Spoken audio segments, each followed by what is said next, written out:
పనిచేసి శాసనసభ్యుడిగా పనిచేసి పార్లమెంటుగా పనిచేసి గొప్పలు చెప్పుకొని జబ్బలు జరుచుకునే ఉద్యమకారుని అనేట ఆయన ప్రధాన ప్రతిపక్ష పార్టీ హోదాలో ఉండి ఒక రాష్ట్ర ముఖ్యమంత్రిని పట్టుకొని ఏం బీకనిక పోయినావు అని అడిగితే రా ఇప్పటికే ప్రజల్ని పాయింట్ ఊడబిక్కురు ఉన్న అంగి చొక్కా కూడా ఊడబిక్కాం. ఇప్పటికే తెలంగాణ ప్రజలు మొన్న జరిగిన ఎన్నికలలో మీ పాయింట్ ఊడబిక్కిరు. ఇవాళ ఆ పాయింట్ ఊడబీకితే చెప్పుకునే దిక్కులేక బొక్కబోర్లు పడితే బొక్కలు ఇరిగినాయి మీకు. అయినా మీ బుద్ధి మారలేదు. ఒక ముఖ్యమంత్రిని పట్టుకొని ఏం బీకనిక పోయినావని అడుగుతారా అధ్యక్ష? ఇది పద్ధత? ఈ రాష్ట్రం 4 కోట్ల ప్రజలు ఓట్లేసి గెలిపించిన ముఖ్యమంత్రిని పట్టుకొని ఏం బీకనిక పోయినావని అంటారా అధ్యక్ష? ఇదేనా తెలంగాణ సాంప్రదాయము? ఈరోజు నేను మళ్ళీ అడుగుతున్నా అధ్యక్ష, ఈరోజు మేడిగడ్డ మేడి పండులాక కుంగిపోతే మేడిగడ్డల నీళ్లు నింపడానికి అవకాశం ఉందా అధ్యక్ష? ఇవాళ మీరే సాగునీటి పారుదల శాఖ మంత్రులుగా పనిచేసారు కదా. చంద్రశేఖరరావు గారు, హరీష్ రావు గారు ఇద్దరు సాగునీటి పారుదల శాఖ మంత్రిగా పనిచేసారు కదా అధ్యక్ష. ఈరోజు వాళ్ళకే పెత్తనం ఇస్తాం, వాళ్ళనే చేయమని ఉండ్రి. ఈరోజు ఏ రకంగా మేడిగడ్డలో నీళ్లు నింపుతారో, మేడిగడ్డ నుంచి నీళ్లు ఎత్తి అన్నారంలో పోస్తారో, అన్నారంలో నుంచి సుందీలలో ఎట్లా పోస్తారో బాధ్యత వాళ్ళని తీసుకోమని ఉండ్రి అధ్యక్ష.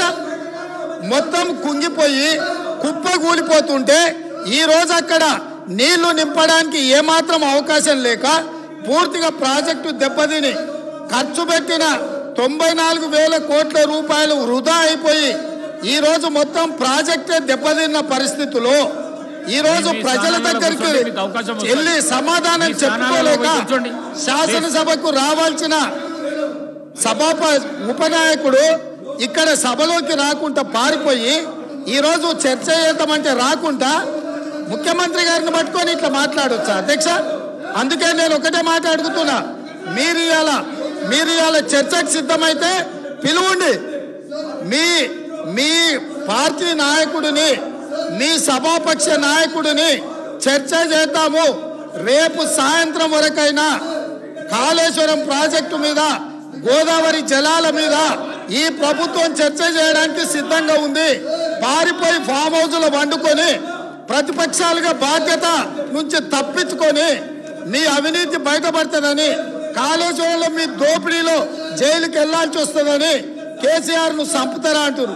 ఎవరికి అవసరం ఉంది అధ్యక్ష చంపాల్సిన అవసరం? సచిన పావును ఎవడైనా చంపుతారా అధ్యక్ష? మొన్నటి ఎన్నికలలో ప్రజలు ఆ పావును చేత్తో కాదు కట్టెతో కొట్టిరు అధ్యక్ష. ఆ పాము ఆల్రెడీ సచ్చింది. సచిన పావును చంపాల్సిన అవసరం మాకే ఉంది అధ్యక్ష. ఈ రోజు సానుభూతి కోసము వీల్ చైర్ నాటకాలు, వీధి నాటకాలు ఏంటి అధ్యక్ష? ఇది ఈ రోజు ఈ సభలో చర్చ చేయడానికి ప్రభుత్వం సిద్ధంగా ఉంది.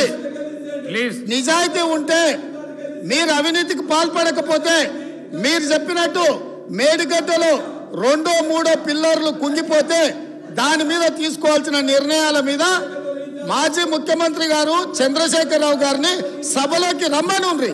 చర్చ చేయడానికి ప్రభుత్వం సిద్ధంగా ఉంది.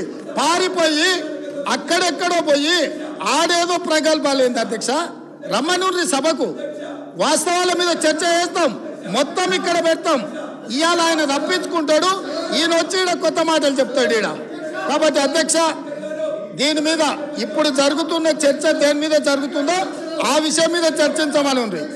ఎట్లాగూ సాగునీటి ప్రాజెక్టుల మీద శ్వేతపత్రం పెట్టడానికి మా ప్రభుత్వం సిద్ధంగా ఉంది.